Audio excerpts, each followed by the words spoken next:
Support comes from BECU, a member-owned credit union putting people over profit, offering financial services and support to the community with access to local financial centers, over 30,000 ATMs, and online resources at becu.org. Federally insured by NCUA.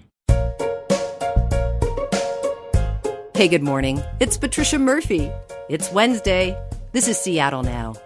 After months of talking about it, Washington now has a vaccine mandate. And while that's a win for public health, it also means some people are out of a job. And services from healthcare to ferries are seeing big disruptions. KUOW's Kate Walters will break down the impact of the mandate in a minute. But first, let's get you caught up. Washington Attorney General Bob Ferguson says he's filing criminal charges against Pierce County Sheriff Ed Troyer. They stem from a late-night confrontation Troyer had with a black newspaper carrier in his neighborhood last January. Troyer told emergency dispatchers his life was threatened and touched off a massive emergency response. The sheriff later backtracked on that claim. Now, Ferguson is charging Troyer with 2 misdemeanor counts, one for false reporting and one for making a false or misleading statement to a public servant. Troyer has denied wrongdoing and calls the charges politically motivated. Small businesses in Seattle have another chance to get some grant money from the city. $4 million is up for grabs in this new round of funding, courtesy of the American Rescue Plan. To qualify, businesses have to be based within the city limits, have no more than 50 employees, and make $2 million a year or less. The city says it's prioritizing businesses led by women and people who are Black, Indigenous, or people of color, and businesses in lower income areas. And Seattle police say they've arrested a downtown business owner who had $10,000 worth of stolen goods in his store, including 171 Lego sets. They say a prolific shoplifter was stealing goods from downtown businesses and passing them on to a business just outside Pike Place Market. SPD heard about it after an employee from one of the targeted stores noticed some of their missing items in the shop's window. The shoplifter apparently targeted Star Wars Lego sets, especially Mandalorian-themed ones. The investigation is ongoing. Monday was the deadline for thousands of people in Washington to get vaccinated or lose their job. It looks like most people complied with city and state mandates, but some did choose to walk away. Like Charles LeBlanc. He worked for the state for 30 years, and Monday was his last day as fire marshal. I will walk away with no medical or dental coverage for my family. And it actually puts me into a category which makes me ineligible for unemployment. It's one thing to be put out in the cold, to be discarded like you're a piece of garbage. But then it's another thing to be kicked while you're down. The small number of people who left their jobs in industries like healthcare and law enforcement could have a big impact. KUOW's Kate Walters is here to break down the vaccine mandates and the fallout. She covers COVID for the station. Hey, Kate. Hi, Trish. So good to have you here. Remind us, who is covered by these mandates? This is hundreds of thousands of workers across the state. And there were vaccine mandates at the state level, the county level, and the city level. They covered healthcare workers, educators, childcare providers, and tons of public employees. And so, of course, that includes places like the Seattle Police Department, the fire department, all those kinds of workers. Okay, so a lot of people. And the point of this, in part, was to convince more people to get vaccinated. How'd we do? You know, it seems to have worked. That's what I'm hearing from folks that I'm talking to.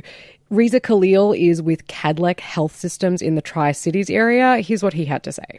We were kind of capped out at a certain level of vaccination while it was voluntary. With all the things we were doing to try to get it higher, it was just not moving.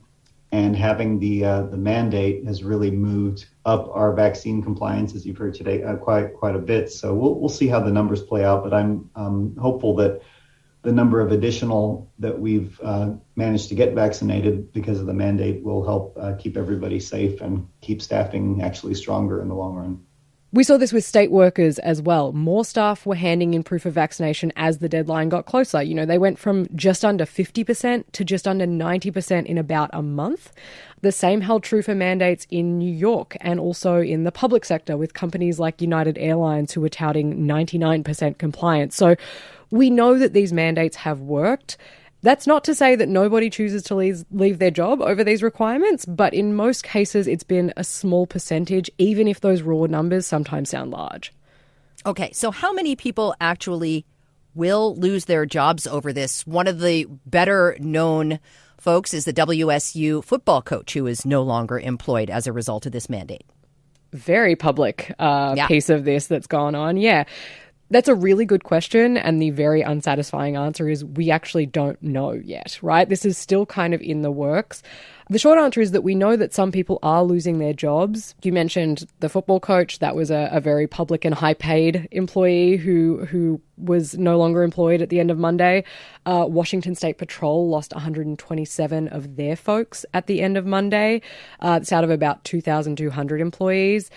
But not everyone who was unvaccinated as of the deadline is going to be fired, at least not immediately. So, you know, for instance, some hospitals are putting workers on unpaid leave and kind of continuing to talk to them and saying like, hey, are you really sure you don't want to get those shots? Like, why don't you get vaccinated and then come on back to work because we could really use you.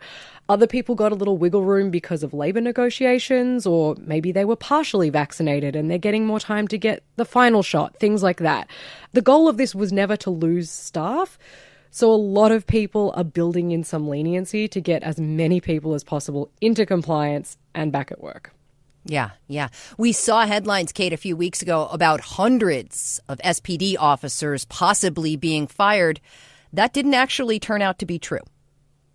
No, and this was a pattern that we saw across the country where there were these moments of fear over mass exodus of employees. And then as the deadline rolled around, that didn't really eventuate. And that happened here as well. So latest numbers from SPD show only 7 individuals missed the deadline to show proof of vaccination or request an exemption. They're saying 92% of their staff are now vaccinated. So that leaves about 105 people who have requested exemptions in the SPD.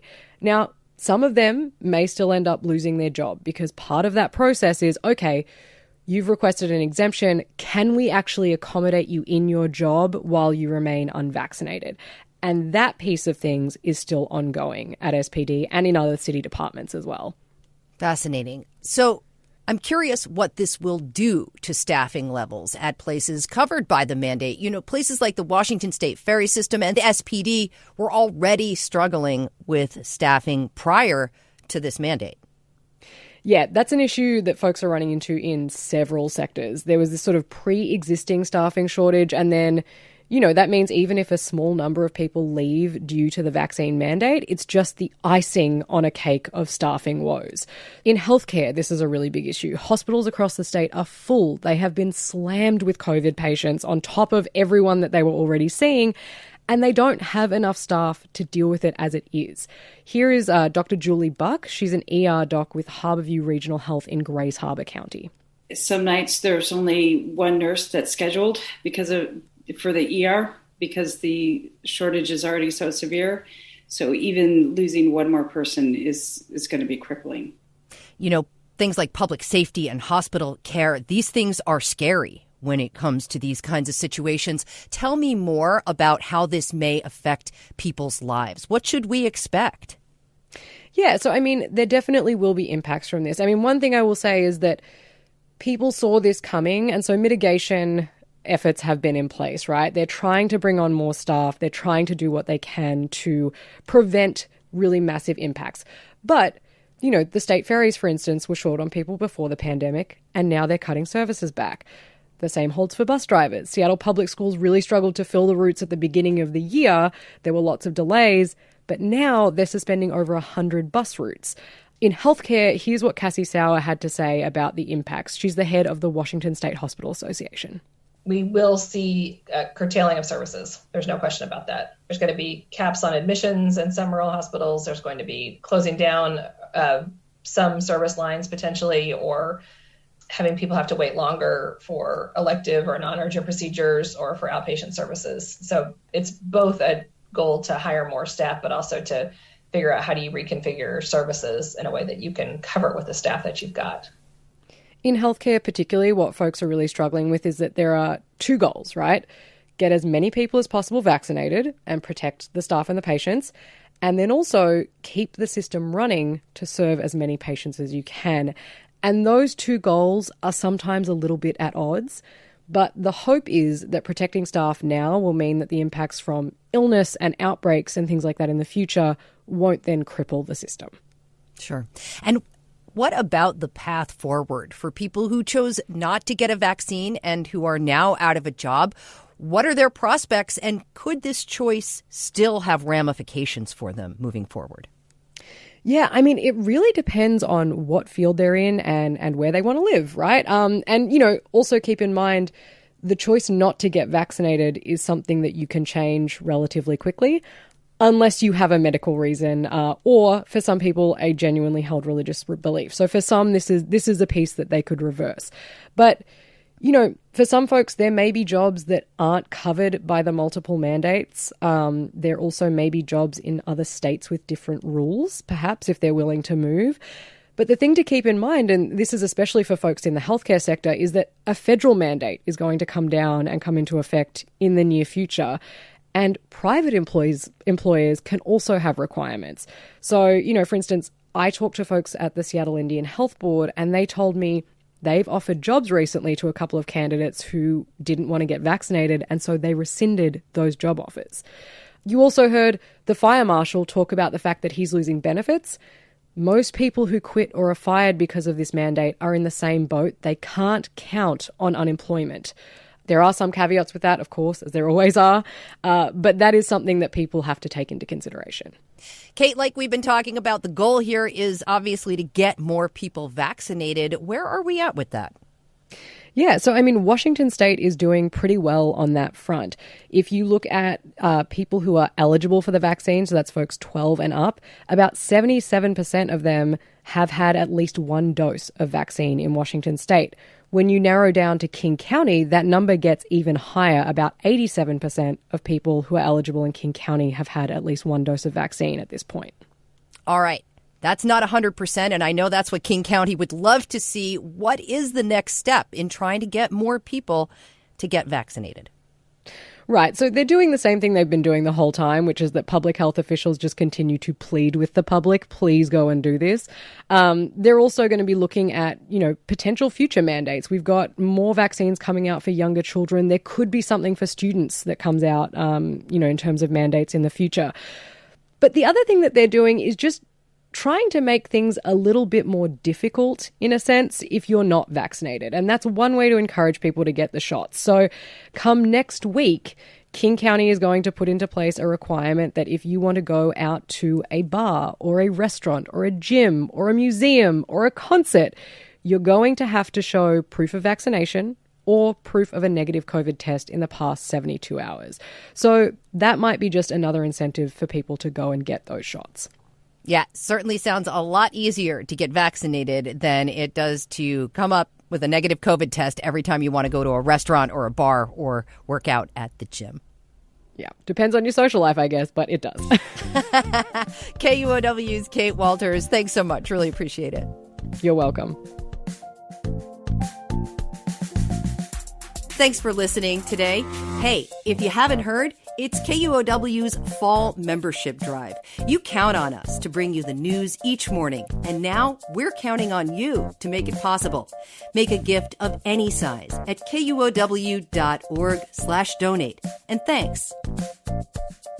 Clare McGrane produced today's show. Our production team is Jenny Cecil-Moore, Diana Opong, Caroline Chamberlain-Gomez, and Jason Pagano. Matt Jorgensen does our theme music. I'm Patricia Murphy. See you tomorrow.